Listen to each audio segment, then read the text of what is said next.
vamos ver o seu Talks.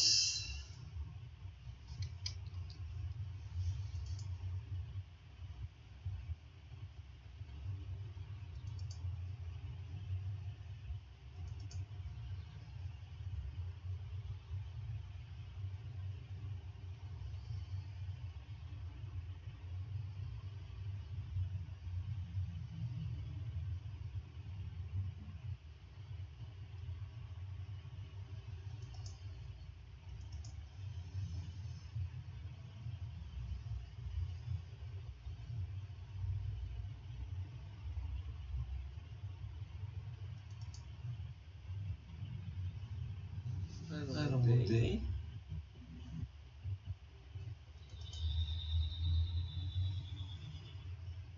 Ué, não gravou? O que aconteceu?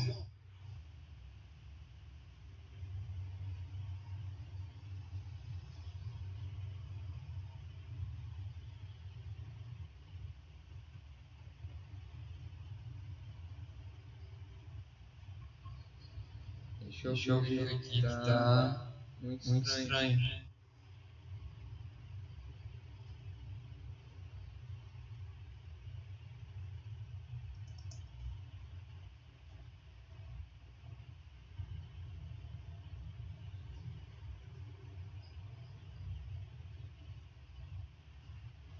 Puxa vida, cara. Twitch quer me ferrar, não quer me deixar produzir pro YouTube, é?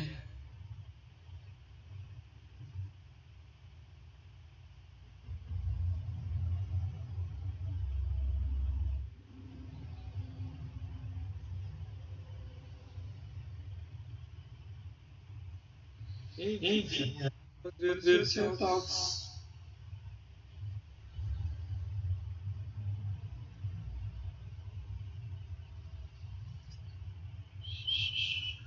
Não vai dar pra fazer conteúdo. Tá. Poxa vida, que coisa. CEO Talks.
Vamos ver essa do CEO da Chanel.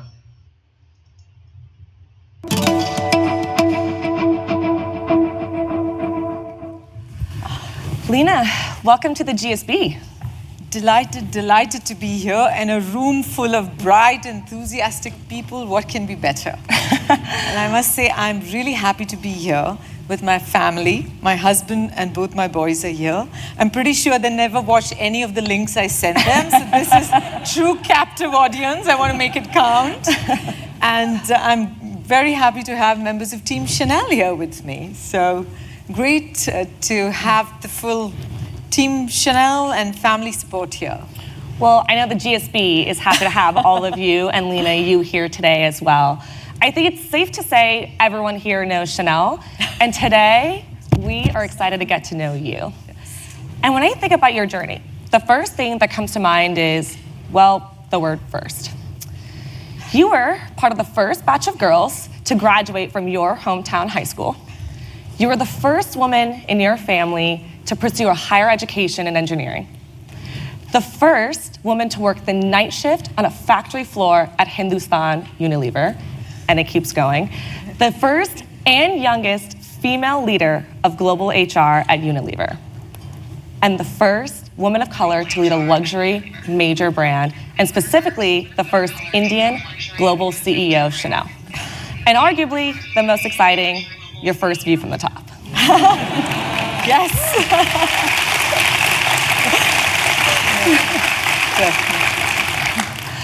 Lena, it's so inspirational to see all these firsts, especially knowing the challenges that can come with it. You've talked about how you've been underestimated in the past, sometimes felt like an outsider. I know many of us here at the GSB have felt that. How have you dealt with that across your career? You know, when I look back, I can see the number of people who said, no, it can't be done, no, it can't be done. And I remember growing up, and I grew up in a small town in India, on the west of India. And I remember everything was a negotiation. Studying, going for engineering was a negotiation because not enough women from the town had ever gone for engineering. And I remember my mom saying, oh my God, you're so ambitious, who's going to marry you? Because that was like the number one concern. How is this girl ever going to find a husband? And she's so ambitious. So I think it takes a lot of resilience for sure. I often joke about it that I have a thick skin. I know I met some founders this morning who were saying, it's so hard, you're too pretty, it's tough. You're tough, you're tough, then you're too tough. As a woman, managing this line of liking, respecting, getting admiration, but not too much, being liked, but not too much, being respected, but not too much, is such a difficult one. So I definitely think it taught me resilience. It gave me a heck of a lot of determination and drive. It taught me to take every opportunity with both hands, to grab it, never take it for granted. You know, when I was going for MBA, I was going to an institute which was on the other end of India, so in the east. It used to take 48 hours by train to reach from my town, Kolhapur, to reach Jamshedpur. And as far as my family was concerned, that was another planet. So I used to, going that way, it used to take a lot to be able to go there and do that. So when I reached XLRI Jamshedpur, I was like so determined. I've got this opportunity to study. I'm going to give it everything I've got. So you never take an opportunity for granted. And a lot of times I had to continuously remember that it's a privilege to be first, but I don't want to be the last. I don't want to be the last person doing this job, or the last person in running this factory, or the last person running this brand, the last woman doing it. So lift as you climb has become a huge mantra for me. How do I ensure I make it easier for those who come after me? Because this is not just about me, it's bigger than that. How do I make it easier always? And it's amazing to hear about that resilience you're talking about from such an early childhood, because you were a little different from the norms from where you grew up. Yes. Like you said, Lena, you're from Kolhapur, Maharashtra, which, if you'll let me, a quick shout out to my parents, who are also here today and originally from Maharashtra. And oh my God. What are the odds? Okay, tumchi mulgi khub hushar hai. I just... For those Translation being your daughter is very bright. But like you mentioned, you almost didn't get to go to high school. You went to an engineering degree with 3,000 men and 18 women. And like you said, yes, your mom was worried about, you finding a husband, but you also were told you're so talented, you should have been a boy. So take us back a little bit there. How did you even learn to build that resilience in the first place? Those are tricks I still use today. I'm absolute believer in affirmations. I'm constantly affirming. Finding sponsors, finding mentors, finding people, because I didn't have role models in my immediate family, but reaching out to people. I remember there was a newspaper article about, the state topper. There was an article about him. I just reached out to him and said, hey, how did you do this? What are your techniques for studying? And he was kind and generous enough to spend time with me. And it became something that he invested in as well. How do you do? Are you using the techniques? Is it working for you? So somewhere, I think deep down, I felt that if you're committed and you have deep intent, you will figure out a way. Because somebody has figured out a way. And if you are humble enough to reach out to them, you will figure out a way. So that's something that stayed with me. A huge love for learning. I love learning new things. Right now, of course, learning French is difficult. Très difficile. But, you know, continuously learning, curiosity, being humble, and always saying, I don't know, I want to find out how to do it. That's helped. But I was so hungry when I met people who were doing something interesting. I would say, hey, can you spend some time with me? Can you have coffee with me? Can you do this with me? I was always reaching out to people, anybody who inspired me all the time. And yes, it got easier. I mean, Kumar has been a huge rock and anchor for me. You know, one of the stories I must tell you, I was traveling this 48-hour journey, and my father was a big sponsor for my education. He said, I will educate you, but I can't promise that you will have a career, because I don't know if my attitudes are going to change, mindset is going to change. I can't change the world around you, but I'll educate you. And he said, you're going to go so far away, I will send you on the promise that you will marry the man I choose for you to marry before you turn 23. Okay, and I thought, okay, whatever, let me just sign up for this. Let me just get going on that train. I thought, 2 years is a long time to come back and negotiate with him, and, fine. But he didn't forget, and I was working in Unilever as a management trainee, and I turned 23 on my birthday. He called up and he said, I have someone I want you to meet. I said, you must be kidding me. I'm not meeting anybody. I'm now this, newly flourishing MBA. I know better. I'm not doing this. And he insisted. He said, a promise is a promise. You said you'd go to Accelara if I, chose the man you'd marry. And I met my husband. I met him and we had coffee. And I said yes in 30 minutes, believe it or not. And we've been married for 30 years. Amazing. So it's been great to have the support system of your family. That's so important to keep going, to have the courage. And I do think that learning to embrace failure was important for me early on. Truly not dreading failure. I know it's easy to say, but genuinely, when you fail, take a moment to say, oh my God, this has been such a huge learning experience. When I fail, I'm disappointed. I cry easily. I go to the loo, I cry, I'm done. It's all done. It's over. It's a fresh day. Get out there. Put on my, good face, get out. But failures have taught me so much more. And the beauty is once you embrace failure, you can take risks. Because once you've learned to embrace failure, you can do it. You can dust yourself up, get up again. You get more audacious and more risk-taking.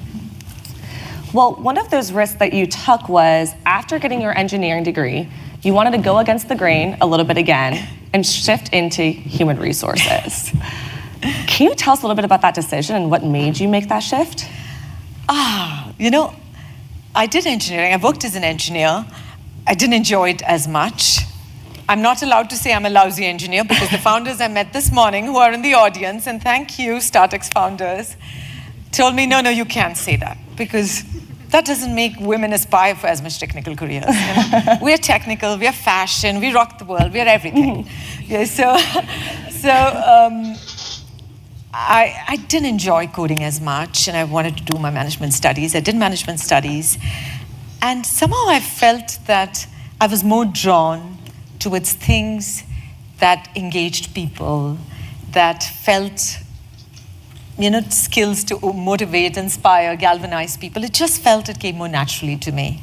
But to be honest, I wasn't 100% sure. Joined Unilever as a management trainee, worked ground up, did sales, marketing, factory, worked in supply chain, worked in production, worked across the spectrum of jobs.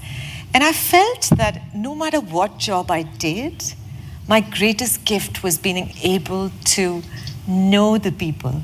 I remember I was in this factory very early on in a place called Taloja, absolute back of beyond, 40 acres of factory. And every morning I used to go on my rounds to see what had happened in production the night before. And of course the logbooks were there, but I found that by just listening to the people who'd run the machines, who'd be in the, created the glycerine plant or the fine chemicals unit, if I talked to them about what had happened and really deeply listened, without any judgment, without putting my own stuff in there, without any arrogance, I would learn so much more than what was written in the logbook. And that became my, I started realizing there was a real draw in this. I enjoyed it, I learned from it. And that's where I started leaning more and more towards doing human resource jobs. Yeah. And The rest is history. I had the chance to lead human resources for Unilever, which was an incredible experience. We have 150,000 people in Unilever working in 190 countries. So yes, that was a lot of people to learn how to inspire, galvanize, work with. And that humility in your leadership made you such an inspirational global Chief Human Resources Officer after 30 years of being at Unilever. And you've done it, like you said, on such an unimaginable scale. What advice do you have for us in building company culture that effectively hires and retains top talent at all levels of the organization on that kind of massive, diverse scale? You know, it's the one thing to transform a culture. The most important things are role modeling by senior leaders. You cannot drive a behavior that you don't see exemplified by people at the top. So that's a big one to invest in. If you want to transform culture, leaders have to walk the talk. They have to do what they say what they do, every single day, consistently, no exceptions. You've got to incentivize and compensate for the right behaviors. So driving culture starts in many ways from knowing what drives people in the company and having a shared purpose and meaning in what you do. Yeah. So being at Unilever, one of my purpose always is, how do I ignite the spark in others? How do I make others believe they can do anything in life? How can I make others jump 5 steps more than they ever thought? How can I ignite that sense of self-belief? That gets me going. So driving culture also needs people to know why they are in a company, what difference they make, what's meaningful for them. But role modeling, big one. You have to role model the behaviors you seek. And you ignited that Cara, bem isso que ela falou, né? Você tem que ser exemplo, né? Não adianta você não agir conforme o que fala, né?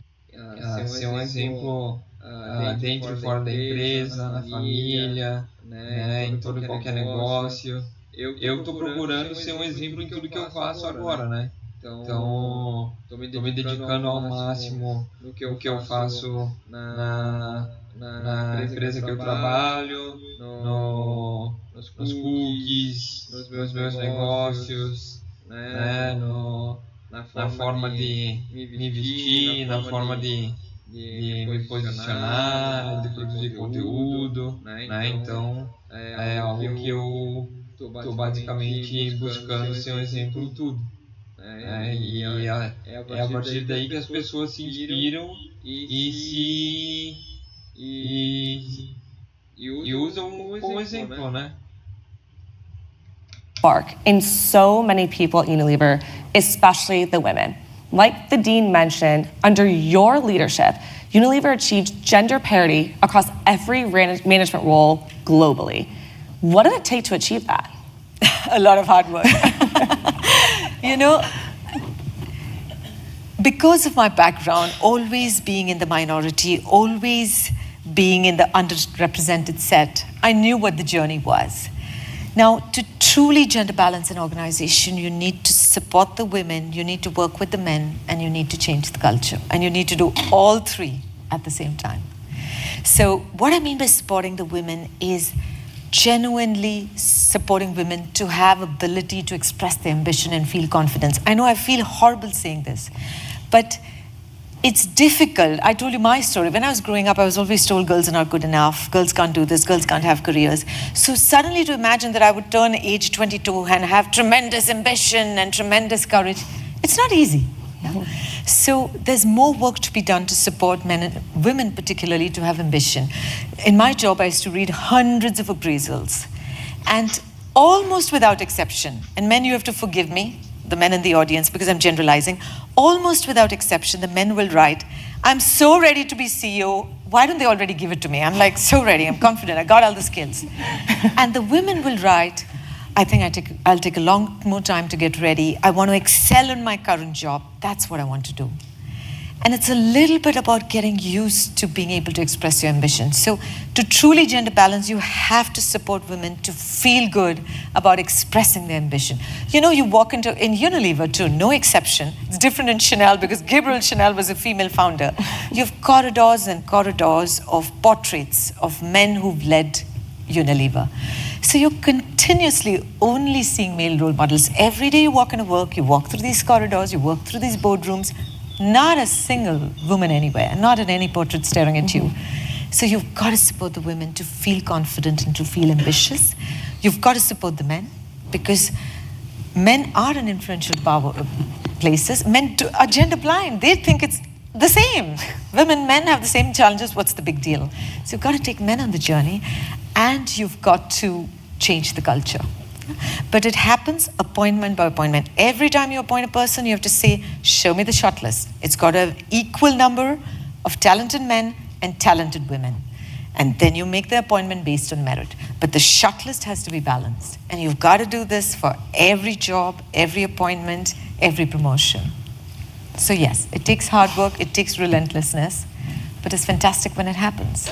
And it's fantastic to us see that you've done that at such a big scale. I think it's inspirational for everybody else who's going to be leading organizations.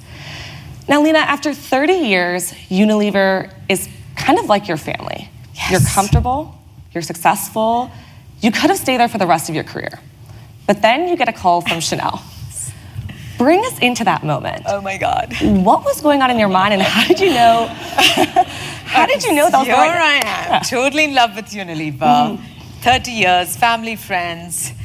The CEO of Unilever and the board has spoken to me that I'm going to be one of the 3 candidates they're going to invest in to be the next CEO of Unilever. Life is good. It's party time. It's all going according to script. And then Chanel called. I was so gobsmacked. I was so shocked. I was like, and it was a direct call and I was stunned. Why me? Why me? This isn't happening. I came out and I told my husband, Chanel is called, but I'm not going to even consider it. Are they crazy? I love Unilever. I'm too loyal. I'm not leaving. And he said, are you mad? Go back and take the call. I was like, no. I'm not doing it. And genuinely, it took me 9 months to say yes. It was almost as much time to have a baby because I just couldn't say goodbye to Unilever. I felt such a sense of loyalty. At one point, I was sobbing so much. At all my farewells, I had tissue boxes next to me. And again, my husband was like, honey, it's not a divorce. You're just joining another company. Thousands of people do it every day. Get a grip. But it was so compelling. How can I not join Chanel? I mean, it's the most iconic brand. It is the most followed brand on all Western media platforms put together. Imagine the influence and impact. By a legendary founder, Gabrielle Chanel, 100 years ago, created trousers, crossbody bags so that women could ride horses, ride bikes. I mean, it was just so much. The variety of the job. One morning it's fashion and we have 10 collections a year. It's relentless and it goes like this. The next day, I mean, we are the world's largest fragrance maker. We are the 2nd largest makeup maker in the world. We make watches. Jewelry, every day is a new thing. It was like running so many different companies within one. And the values of our house, integrity, independence, audacity, so compelling. And luxury sector is so dynamic. It's $370 billion today, and personal goods luxury market has tripled in the last 20 years. So it's an exciting sector. Gen Z engages with the sector. 30% of luxury consumers by 2030 are Gen Z. So exciting sector, beautiful brand. It was hard to say no. So that was the moment. But yeah, I'm so glad. I've completely fallen in love with Chanel. I'm like everybody else in Chanel. We spend the first 3 minutes of every meeting admiring each other's clothes. Oh, which collection? Oh, spring, summer 2024. Oh, really? And the shoes? No, they're from the fall. Vamos ver aqui uns dados.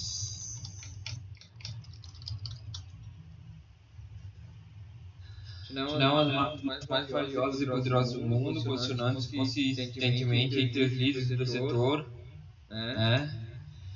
O valor da marca. A Chanel Chanel aparece avaliada situando-se em uma das marcas de luxo mais valiosas do mundo. Outras fontes situam o valor da marca próximo de 7 bilhões. A empresa tem registrado um crescimento robusto. Em 2023, venda de Chanel aumentava 16%, impulsionada uma bolsa de tamanho médio vendida por 10 mil euros. Puta que pariu, hein? Eles têm 500 boutiques ao redor do mundo. Legal, né?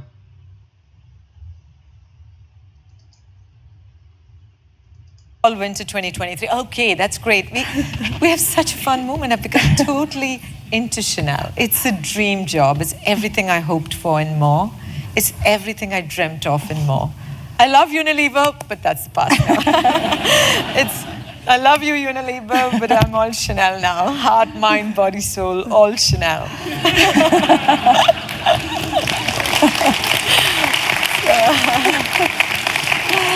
Don't tell anybody in Unilever. I love them too, yeah.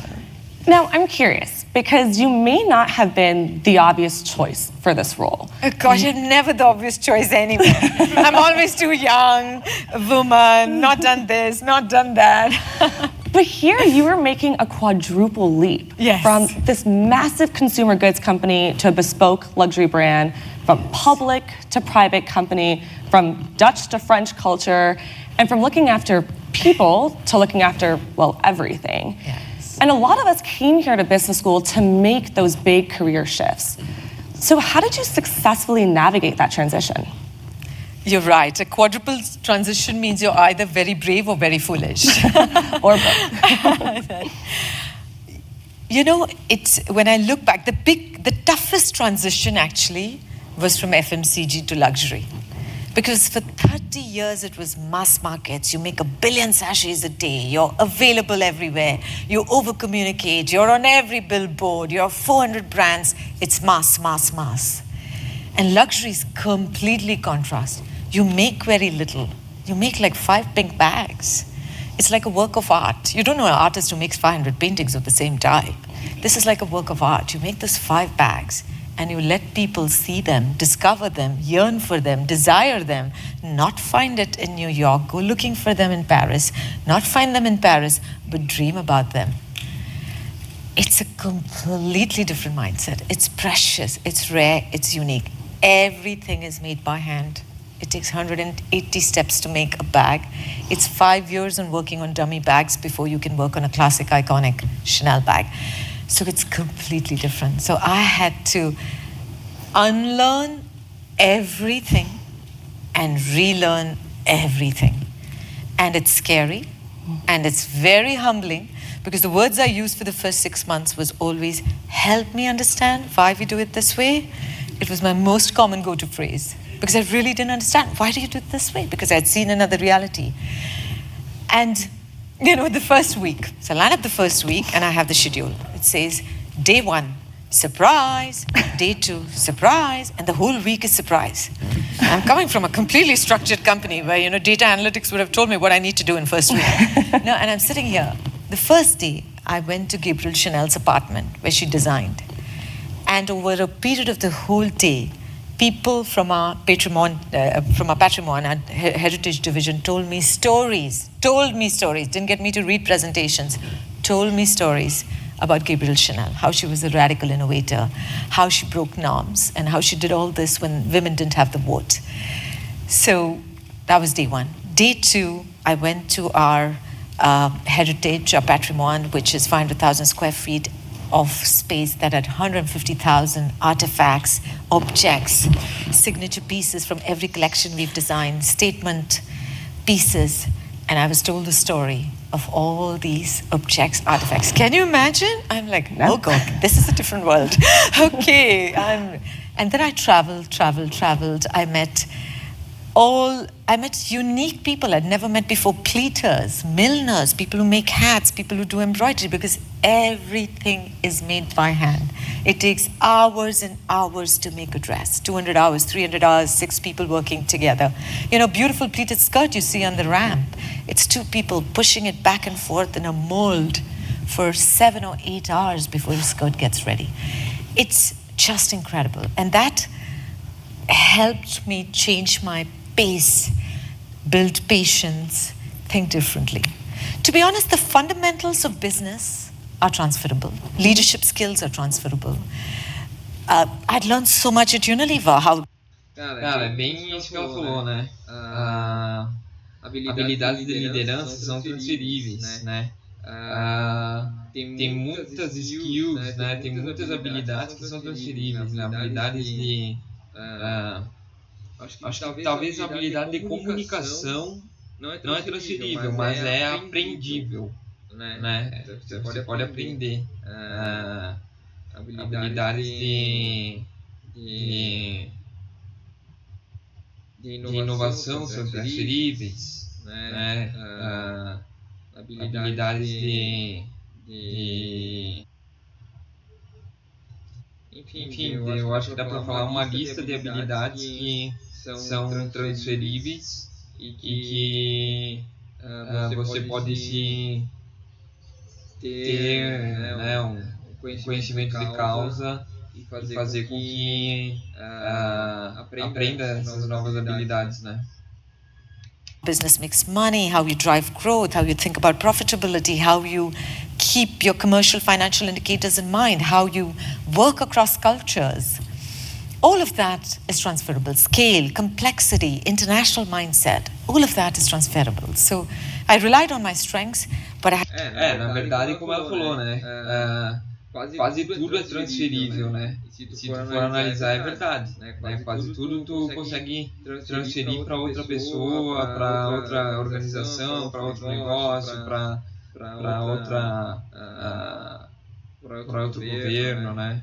had to keep huge amount of humility to really understand before I jumped in to say, here's what I want to do differently.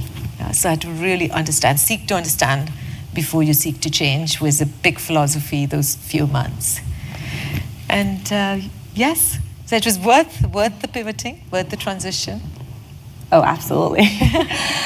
And it's so awesome to hear just all the work you went through to understand the factories, the designers, the craftsmanship that went into Chanel. And Lena, I'm curious, because you always talk about how Lena from Kuala Lumpur could never have imagined the world of Chanel. You spent most of your career at a company that commoditized retail, like you said, mass, and championed inclusion. How have those experiences influenced your leadership now at a company that traditionally is admired for its exclusivity? You know, my principles of leadership that ground me have still very much been rooted in my perspective as I was growing up, and my perspective of listening to so many mentors along the way. We've spoken about how Indra is a mentor, Nigel Higgins is a mentor, so many mentors. So there are 3 or 4 things I believe in. One is I am very determined to be a holistic leader who thinks for the long term. And that was true in Unilever, that's true in Chanel, which is I look at all levers of business. Brand. Are we building our brand? Clients. Are our clients truly happy? Are people truly happy to work at Chanel? Sustainability. Are we doing what's right for the planet? Planet, nature, business has to thrive together. That's one of my fundamental beliefs. And are we then having the financial results that matter? So thinking holistically across all aspects. I mean, the beauty about Chanel is we pay only 20% of our annual bonus on financial results. 80% is on how you build the brand, how you make the world a better place, how you look after people in the business. So it was fantastic. It was a true marriage of minds, me and Chanel. So holistic, that's not changed. The second hallmark of my leadership, which I hope that's what people say, is that I truly believe in benevolence. E a Chanel é dos objetivos das nossas modelos virtuais, né? Nós provavelmente vamos atrás da marca da Chanel, né, para fazer com que nossas influências virtuais e nossos modelos digitais estrelem campanhas da Chanel, né? A gente tem ali a Alessia, que é uma da top model, né? E aí ela poderia muito bem estrelar nas campanhas da Chanel. In kindness, in compassion, in empathy. I mean, you've got to do tough things in business, but doing it compassionately is very important to me. doing it properly, doing it keeping the person in mind. I mean, I'm very particular. If I'm in a meeting, I want to listen to every voice because I truly believe in collective intelligence. I believe everyone's voice matters, not just the ones who speak loudly. You've got to listen to every voice. Diverse perspectives matter to me. It's also, I love knowing people. I know everybody's names and faces. 37,000, I'm not done yet. I'm probably at 20,000, but my team will tell you. I know everyone's names and faces. If you've told me a story of your life, I will know it. I will never, ever forget it. I will respect what you bring, your values, your beliefs. So that's very important for me. And we don't hear this enough in business. I mean, people don't care for compassionate, empathetic leaders. We don't see enough role models like that. So for me, it really matters that I set a brand of leadership that's about compassion, empathy. Do the tough things, do it decisively, but do it with compassion. Do it keeping the human being at the end of it, who's impacted by your decisions, in mind. So those principles haven't changed. And the third thing is always being future fit, listening, looking outside. I'm very curious. I'm always taking my team to Seattle, Silicon Valley, talking to different companies. And like I said, I had breakfast this morning talking to some amazing female founders from StartX. I'm always curious. I want to learn, I want to be future fit, I want to be curious. So those things haven't changed, and and they will continue. So, which is amazing to hear. And thinking about looking to the future, there's a new generation of consumers with slightly different preferences. There's a lot more value in individualism, personal expression. Customers, like you said, are looking to sustainability. They want ethically sourced products. How is Chanel adapting its strategy and maybe even its product line to engage these new consumers? As I said, Gen Z is 30% of luxury consumers. Not right now, but going to be by 2030. But right now itself, it's one of the fastest growing trajectories. And they buy luxury because they buy because they know it lasts. Yeah. I want you to buy a Chanel product and I want you to keep it and cherish it. Keep that bag forever, for generations. Hand it over to your daughter-in-laws, etc. It's the memories that count. So they buy with a buy less mindset. They buy with a buy to invest mindset. So for me, sustainability is a non-negotiable in luxury. You make less, you allow it to restore for longer, you keep the life cycle for long, and that's genuinely a principle of sustainability. But we have set what we call a Chanel sustainability ambition in place. We are one of the few luxury brands, I think we're among 2 luxury brands that has set a net zero 2040 commitment. So we're really serious about reducing our carbon emissions. We invest in circularity. So we are in restoration of our products for long. We create a lot of upcycled products. All our staff uniforms are made from upcycled Chanel products.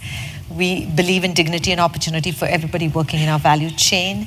We are doing a lot to promote the autonomy of women and girls everywhere. So we are taking sustainability very seriously. We are accelerating the journey. We want to be a role model in the luxury sector. We want everyone to look at Chanel and say, whoa, they're the people who've got sustainability right and are doing it in an exemplary way. And part of what you just talked about is lifting women from their positions and giving them more opportunity. Can you tell us more about the work the foundation's doing? Yeah. Chanel Foundation is one of the world's largest philanthropic organizations working to support women and girls to shape their own destiny. Vamos ver aqui. Organização Filantrópica Chanel.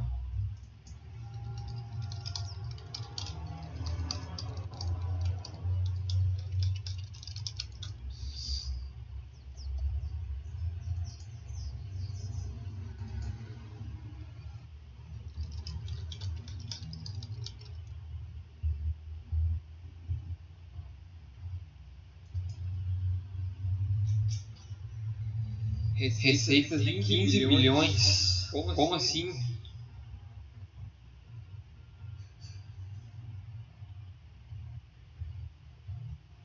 Então é a empresa que financia a fundação. Ah, tá. I mean, hardly anyone knows about it. Everyone knows the brand. Nobody knows about the philanthropic organization that sits within Chanel. We do almost 200 or 300 projects, about 237 to be exact, across 57 countries.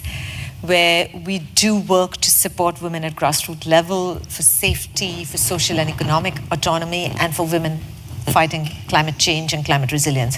For example, in Afghanistan, we support Radio Begum, which is a channel where girls don't go to school, so girls between 11 to 17 get to listen to school lessons. So we do that. I believe business has resources, has power, has influence. We've got to make a difference to the world. In India, for example, we have the Green Brigade, which is thousands of women who are saving and restoring mangroves, because that provides the first shield against natural soil erosion. So women at the front end of climate resilience. So through our work on philanthropy, we support women who are fighting climate change across the world. So I truly believe when women thrive, the world thrives. So we've got to do more. And all the men in the audience, you're important too, please. Chanel cares about you as well. But it's when women thrive, the world thrives. How do we make it a more balanced world? It's just that we need so many more women in leadership. Climate leadership, hardly any women. Business leadership, that number has stayed at 7, 8, 9, 10% of Fortune CEOs are women, and that number has stayed like that for 2 decades. I'm in my 50s now. Girls, come on, run. We need more. So it's, we need more. We need to support. And it's so heartwarming for me to hear all these insights from Chanel. I'm sure most of us didn't even know about the work the foundation's doing. And I think so much of Chanel's allure is not knowing the company behind closed doors. Yes. But it sounds like that's starting to shift a little bit. Lena, how are you trying to open that door into Chanel, if at all? We are an iconic brand, but we're not a loud company. We don't over-communicate. This is one of the rare speaking sessions I'm doing. Like, as my team will tell you, we get about 2,000 speaking sessions. I probably say yes to 4 or 5. So we're not a loud company. We don't over-communicate. But as we've grown larger, we're a $20 billion company, it's important we are more transparent about who we are and what we stand for. And also we believe that when we do things, we do them well. We're very high on integrity. We don't communicate a thing unless we're 100% sure we're doing it well, we're doing it properly. Eu vou parando por aqui, tá? Porque preciso revisar algumas coisas antes de começar a trabalhar. Mas eu vou abrir lá enquanto eu estiver trabalhando, né? Então acompanhem aí, fiquem antenados, que vai valer a pena assistir a live. Que eu falo de vendas, falo de coisas que fazem muito sentido para se ter um trabalho mais produtivo, né? Então, acompanhem aí que ao longo do dia eu vou estar transmitindo e nos falamos. Falou, valeu!